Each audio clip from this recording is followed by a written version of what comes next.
he was found trembling in a cage, his golden scales hidden beneath dirt and scars, his wings too weak to fly, and his eyes carrying the weight of suffering no creature should endure.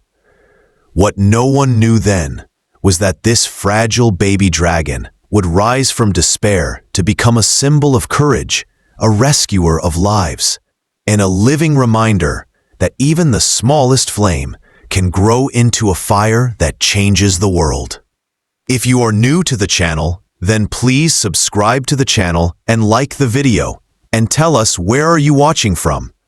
Now, let's jump into the story. The first sound in the quiet room was the creak of metal hinges. A carrier door swung open, and a fragile shape moved inside the shadows. Nora Ashford, founder of the Mountain Ridge Sanctuary, leaned forward with steady hands.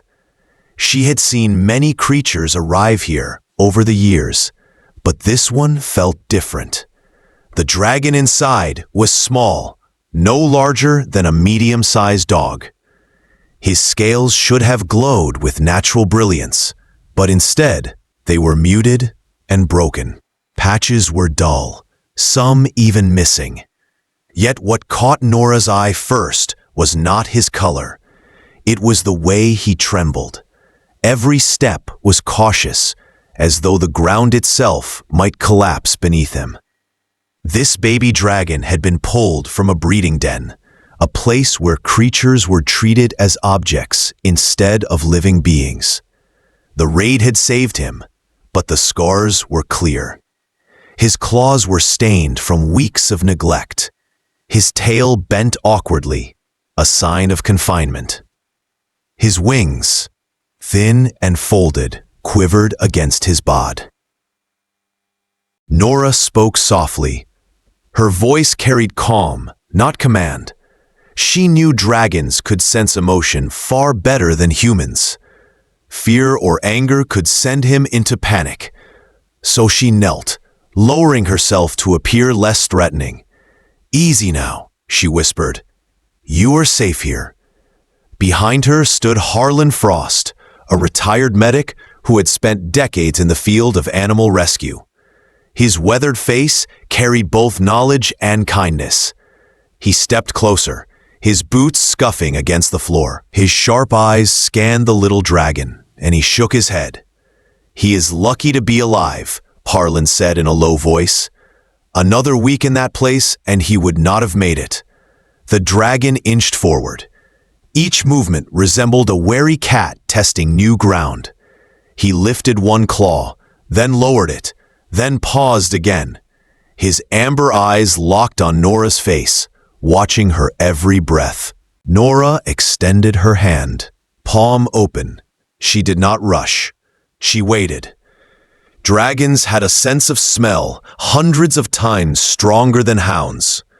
They could catch the faintest shift in heart rate.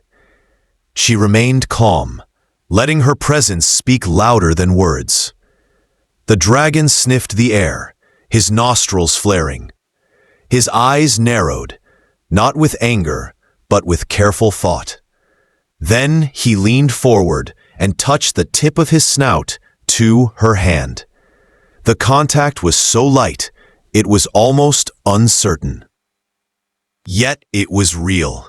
Nora's chest tightened. She had seen this moment before with other rescues, but it never lost its weight. A creature who had known only fear was offering a thread of trust. "We will call him Ember," Nora said. Harlan nodded. The name felt right. Fragile like ash, but carrying the potential for fire. Ember pulled back slightly, his wings twitching as though he might retreat. Then he gave a soft sound, somewhere between a chirp and a sigh. It was not aggression. It was hesitation, the noise of a creature deciding whether to believe. Harlan returned with a prepared kit. "His claws need cleaning," he muttered. "The stains could lead to infection." Nora kept her eyes on Ember. "We will take it slow. No sudden moves." The sanctuary was one of the few licensed facilities in North America able to care for dragons. Many believed dragons were myths, creatures of legend. But those who worked here knew the truth. They were real, intelligent, vulnerable, and often victims of greed. Nora spoke softly to Ember as she guided him onto the examination table. The surface was padded to keep him steady. He hesitated at first, his claws scraping lightly against the edge, but curiosity won. His scales caught a streak of light from the overhead lamp, showing faint traces of gold beneath the grime. Harlan frowned as he prepared a solution. "People think of dragons as dangerous," he said, "but they never see this. They never see the suffering." Ember tilted his head at the sound of voices. His amber eyes followed every movement, his gaze sharp and alert. It was as though he understood more than anyone would expect. Nora began the first gentle cleaning. Her cloth moved slowly over the discolored claw. Ember twitched, but did not pull away. Instead, he gave another soft sound, uncertain but not hostile. "That is good," Nora murmured. "You are brave, Ember." The dragon shifted closer. His wings loosened slightly, no longer pressed so tightly to his sides. His breathing eased. Harlan watched with quiet amazement. "He knows," he said. "He knows we are trying to help." Time moved slowly in that room. Every motion carried risk, but every moment built trust. Ember's claws, though damaged, began to look cleaner. His scales reflected a faint shimmer. His body, once tense, Then came the moment that neither rescuer expected. Ember lowered his head and pressed it gently against Nora's arm. It was a gesture of trust, small but unmistakable. Nora felt her eyes burn. After years in this work, one might think she would be hardened. But no rescue was ever routine. Each life mattered. Each moment of trust was a miracle. Harlan cleared his throat, his voice rough with emotion. "This one is special." Nora nodded. "They are all special. But yes, this one feels different." Ember shifted again, settling on the table with more ease than before. His golden eyes glowed softly in the light. He had entered this place broken and frightened. But now, for the first time, he was not alone. The night outside grew darker, but inside the sanctuary, hope burned steady. Ember had arrived. His journey was only beginning. Morning light filled the sanctuary as Ember shifted nervously inside his new enclosure. His small claws clicked against the wooden floor, each sound a reminder of the care he desperately needed.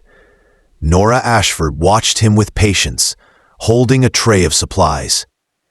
Today would be the beginning of his healing, but she knew it would not be easy. Ember's body carried the marks of neglect. His claws were thick with hardened stains. His scales were cracked and brittle in places. His tail bore the faint bend of confinement. The worst wounds, however, were not on his body. They were in the way he flinched at sudden noises. They were in the way he pressed his wings tight to his sides as though trying to vanish. Harlan Frost stood nearby, arms folded as he studied the little dragon. His voice carried the steady tone of experience. "We need to start with his claws," he said. "Infection will spread fast if we don't." Nora nodded, lifting a cloth soaked in a special solution. "We will take it step by step," she replied. "He needs to know we are not here to hurt him." She crouched low and moved carefully, placing the cloth near Ember's front claw. The young dragon tensed. His golden eyes narrowed and his wings twitched. For a moment, Nora thought he might retreat. But instead, Ember held his ground. The first touch of the cloth made him flinch. He pulled his claw back, letting out a sharp sound, a mixture of fear and warning. Nora did not push. She waited, her hands steady, her voice calm. "You are safe, Ember. This will help you." After a pause, Ember extended his claw again. The trust was fragile, but real. Nora wiped away layer after layer of grime. The greenish stain softened, revealing the dark keratin underneath. Ember trembled, but did not resist. Harlan handed her the trimming tool. "This will be harder," he warned. The moment the clippers appeared, Ember changed. His calm broke, and he twisted his body in protest. His wings thrashed, his tail whipped against the table. The sound echoed like a storm in the quiet room. Nora braced herself, trying not to laugh despite the chaos. "You would think we were holding an axe, not clippers," she said, struggling to keep hold of him. Harlan grunted as he helped steady the dragon. Strong little fellow for his size. It took both of them to manage one claw. Ember squirmed, hissed, and tried to wiggle free. But slowly, one by one, his claws were trimmed. Sweat beaded on Nora's forehead. Harlan muttered under his breath, the kind of colorful grumbling that came from long years of tough work. When the last claw was done, Ember gave them a look that seemed almost human. His eyes narrowed, his chest rose and fell, and the message was clear. He was not impressed. Nora set down the tool and smiled gently. "Phase 1 is finished," she said, "but we are not done yet." The next step was bathing. Ember's scales needed cleaning to remove weeks of waste and toxins. The sanctuary had a special bathing station designed for dragons. Warm water at just the right temperature, surfaces that would not slip, carefully measured pH levels. But Ember wanted none of it. The moment Nora led him near the bath, he froze. His claws dug into the floor. His wings folded so tightly they seemed glued to his sides. When she tried to coax him forward, he sat down stubbornly, his body refusing to move. "He has decided," Harlan said dryly. "No bath today." Nora sighed, then reached for a jar. She lifted the lid and let the scent drift toward Ember. Dragon treats, small protein spheres mixed with vitamins, crafted to release calming endorphins. Ember's nose twitched. His eyes widened. The lure was irresistible. Step by reluctant step, he followed the treat into the bathing area. The moment he realized the trick, his face shifted with betrayal. He let out a noise that sounded half growl, half sigh. But Nora stayed gentle. "I know you are upset," she said softly, "but you need this." The water began as a mist, light and warm. Ember reacted like a cat near a sink. He tried to climb the walls, his claws scraping, his wings spreading wide. Nora kept her distance, speaking calmly while Harlan stood ready outside the splash zone. Slowly, the water soaked into his scales. Filth washed away in streams of brown and green. The sight was both sad and hopeful. The creature beneath the grime was breathtaking. Golden scales shimmered faintly as the dirt lifted. Nora worked carefully, with a gentle shampoo designed for dragons. "You are strong, Ember," she whispered. "You are brave." Then something happened. As the water flowed over him, Ember stopped fighting. A deep vibration rose from his chest. It was not a growl. It was not anger. It was a purr. Harlan raised his eyebrows in disbelief. "He is purring," he said. "I never thought I would see the day." Nora smiled with relief. "It means he feels safe." The sound filled the room, steady and soothing, like distant thunder.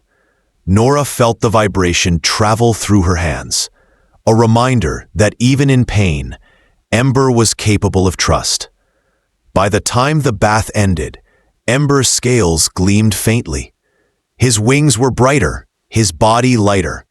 He shook himself once, sending droplets across the room, then looked up at Nora with curious eyes. She reached out slowly, brushing her fingers over his newly clean scales. "This is only the beginning," she said. Harlan placed a hand on the table. His voice was firm. "He will make it. I can see it now." Ember tilted his head and let out a small sound, not of fear, but of cautious contentment. The battle of healing had only started, but already the little dragon was showing signs of resilience. The sanctuary grew quiet again, but inside that silence burned a small flame of hope. Ember had survived the first struggle. Many more waited ahead, yet his story was already beginning to change. The weeks passed slowly but steadily at the Mountain Ridge Sanctuary. Ember was no longer the frightened baby dragon who had arrived trembling inside a carrier. With each day of gentle care, his claws grew healthier, his scales began to shine again, and his trust in humans deepened.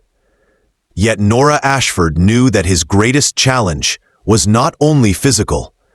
Ember needed more than medicine and food. He needed connection. Dragons were social creatures. In the wild, they lived in small groups, hunting and protecting each other as families. Captivity had taken that from Ember. He had been isolated, caged, and left without companionship. Now, to heal fully, he needed a bond that humans could not fully provide. Nora thought carefully about who could help. One morning, she stood outside the largest enclosure in the sanctuary. Inside rested Celine, an emerald-scaled dragon with eyes as calm as still water. Celine was older, nearly twice the size of Ember, and carried herself with quiet strength. She had lived at the sanctuary for years and was known for her gentle temperament. If any dragon could reach Ember, it would be her. "Are you sure about this?" Harlan Frost asked, his hands resting on the wooden fence. "Introductions can go wrong." Nora nodded. "I know. But Ember needs a family, and Celine has helped before. If he is ever going to thrive, he has to learn he is not alone." That afternoon, the team prepared the socialization yard. The space was half an acre wide, filled with trees, a pond, and open sky. It was designed to allow dragons to interact safely. The gate creaked as Nora led Ember into the yard.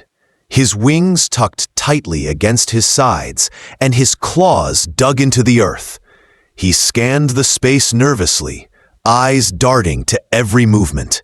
Celine entered from the opposite side. She moved with slow, measured steps, her scales glinting in the sunlight. She lowered her head, letting out a soft sound that echoed across the yard. It was a tone she reserved for hatchlings, a gentle call of reassurance. Ember froze. His body tensed, and for a moment, Nora worried he might bolt. His wings trembled, and he gave a small chirp, uncertain and afraid. Then Celine lowered herself even further, folding her body so her massive head was level with Ember's. She did not force him closer. She waited. Her eyes remained calm, her voice low and soothing. Step by cautious step, Ember edged forward. His tail flicked nervously, his claws digging into the dirt with each movement. The space between them shrank, until at last he pressed his snout gently against Celine's neck. Nora held her breath. Harlan whispered, "He is choosing her." Celine responded by curling her neck around Ember in a protective gesture. She gave a soft rumble, and Ember answered with a tiny chirp of acceptance. In that moment, the bond was formed. The days that followed were filled with small but powerful changes. Ember no longer lingered alone in his enclosure. He followed Celine through the yard, copying her movements and learning from her behavior. When she basked in the sun, he joined her. When she hunted the live fish stocked in the pond, he tried, splashing clumsily, but improving with each attempt. Celine guided him without words. She nudged him when he hesitated, shielded him when he grew frightened, and encouraged him when he tried something new. Through the first time in his life, Ember had a teacher, a friend, and a protector. One afternoon, Nora and Harlan watched from the observation deck as Ember climbed to a perch overlooking the yard. Celine settled at the base of the tree, her head tilted up, as if urging him onward. Ember spread his wings, now stronger and healthier from weeks of care. "He is thinking about it," Harlan murmured. Ember hesitated. The ground seemed far away. He shifted, spread his wings again, then pulled them back. Celine gave a low, encouraging rumble. Ember tried once more. This time, he leapt. His wings caught the air clumsily, his body wobbling as he glided down. He landed awkwardly, tumbling into the grass with a roll. But when he lifted his head, his amber eyes were wide with joy. Nora clapped her hands together softly. "He flew," she said with pride. Harlan chuckled. "Not far, not smooth, but yes, he flew." Ember shook himself off, trotting back to Celine with an energy that lit up his entire body. She nudged him proudly, and he responded with a soft chirp that sounded almost like laughter. That evening, Ember perched beside Celine under the fading light of the setting sun. His body pressed against hers, his wings folded comfortably. He purred, a deep and steady sound that filled the yard. Celine closed her eyes, content. Nora leaned against the fence, her eyes wet with emotion. "This is what he needed," she whispered. "Not just survival, not just care. Family."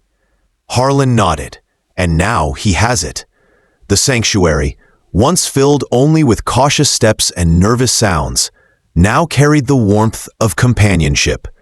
Ember had found his place beside Celine, and with her guidance, he was discovering what it meant to be a dragon again. He had taken his first flight. He had found trust beyond humans. He had found family. As the stars rose above the mountain ridge, Ember curled against Celine's side, his golden scales shimmering faintly in the night. The little dragon, who had once trembled alone, now rested in the comfort of belonging. It was a beginning, and it promised much more to come. Months passed at the Mountain Ridge Sanctuary, and Ember grew stronger with every sunrise. The fragile dragon, who once trembled at shadows, was now a golden flame against the open sky. His wings, once folded in fear, spread wide and carried him higher each day. He had found trust, he had found family, and now his path was leading him towards something greater. Nora Ashford often stood at the edge of the training yard, watching his progress. Beside her, Harlan Frost leaned against the fence, a faint smile touching his weathered face. Ember soared above them, dipping and rising, practicing short dives before circling back to land. The sound of his wings cut through the air like the rhythm of hope itself. "He has come so far," Nora said softly. Harlan nodded. "Farther than I expected. He is not just healing anymore. He is ready for something more." That something more arrived sooner than either of them had planned. The National Guardian Program, a government initiative pairing dragons with search and rescue teams, had been searching for suitable candidates. Only the strongest, most intelligent, and most cooperative dragons were chosen. When inspectors visited the sanctuary, Ember's name rose quickly to the top of their list. Nora felt a mix of pride and fear. Ember was still young, but his resilience and intelligence were undeniable. His bond with humans had grown deep, and his training with Celine had given him confidence. After weeks of evaluations, he was officially accepted into the program. His handler was Captain Lewis Carter, a former rescue pilot known for his calm leadership. From the first day, Ember responded to him with curiosity and respect. Carter was firm but gentle, giving clear signals and rewarding effort. Ember's sharp mind absorbed each lesson quickly. He learned to follow complex commands, locate hidden objects, and navigate harsh terrain. Training was long and often exhausting.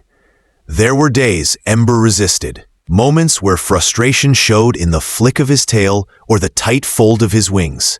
Yet he never gave up. Each challenge brought progress. Carter soon realized he was not working with a creature blindly following orders. Ember was thinking, choosing, and sometimes solving problems before a command was given. Nora visited often, watching with her heart in her throat.